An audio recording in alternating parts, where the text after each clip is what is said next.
Okay, so we have some breaking news from People. They have released a copy of the handwritten petition by Bryan Kohberger requesting to essentially overturn the guilty plea. We've gone ahead and read other articles. If you're interested in reading this one, this was posted by People magazine just about over a couple of hours ago, Eastern time. We are going to just go ahead and read the petition. Now, this was filed by Bryan Kohberger himself. He hand wrote this. I read it briefly, I skimmed through it, and there's a few words that are hard to make out, but overall, we're going to just go ahead and read through it, and then we can chat a little bit about it. So, Affidavit of Facts in Support of Post-Conviction Petition. State of Idaho, County of Ada, Bryan C. Kohberger, being first duly sworn on oath, deposes and says, it is hereby declared that during attorney-client discussions, most of which included all members of Bryan C. Kohberger's immediate family, petitioner was convinced to falsely confess to capital murder and felony burglary by coercion, disinformation, false promises, and the withholding of exculpatory discovery. The following is material to the inception of the plea.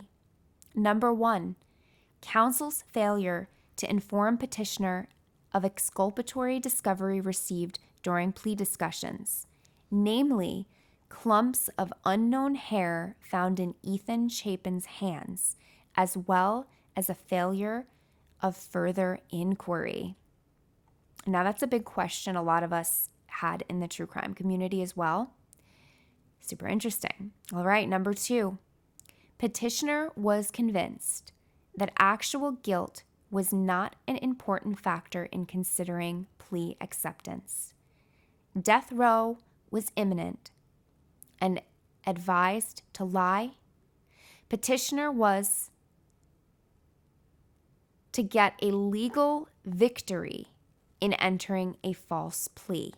Number 3, a gross misinterpretation of and promises regarding what a life sentence would immediately afford petitioner, and a gross misrepresentation of death row in Idaho, including an elaborate, fabricated story of counsel's horrific experience touring an actual 8x8 death row cell.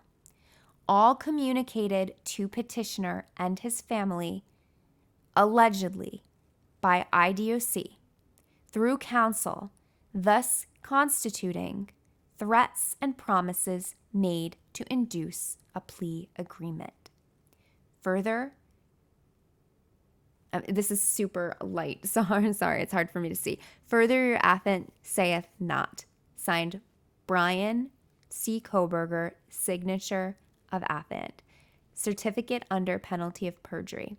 I certify under penalty of perjury pursuant to the law of the state of Idaho that the foregoing is true and correct, and this was signed and dated on July 22nd, 2026, so last week. Now, this is really interesting.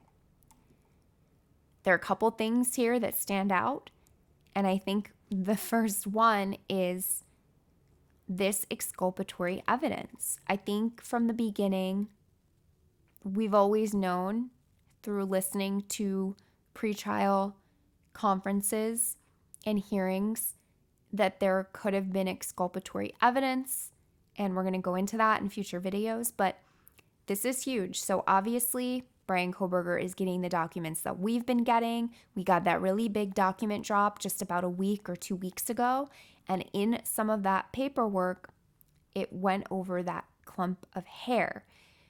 I'm planning on going through these documents one by one, so feel free to subscribe to the channel, and we'll go through everything and chat about it. But this is super interesting that he listed that specific piece of evidence and the fact that that evidence was not tested any further. No one, according to the documents, it doesn't seem like we've gotten any answers on that clump of hair. Okay, so the other interesting thing is, which this misrepresentation of what death row would be like. And he's basically claiming that his counsel told him that the conditions of death row are so horrifying, and it's torture, and it's, you know, this terrible situation to be in, which apparently was perhaps not the case.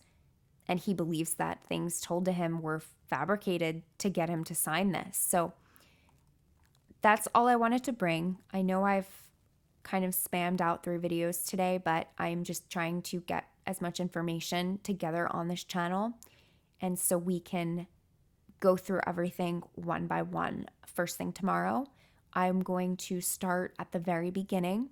So as I've said, if you are interested in going through this and revisiting every single step of this case from day one and really just picking everything apart and going through it piece by piece, feel free to subscribe and join me.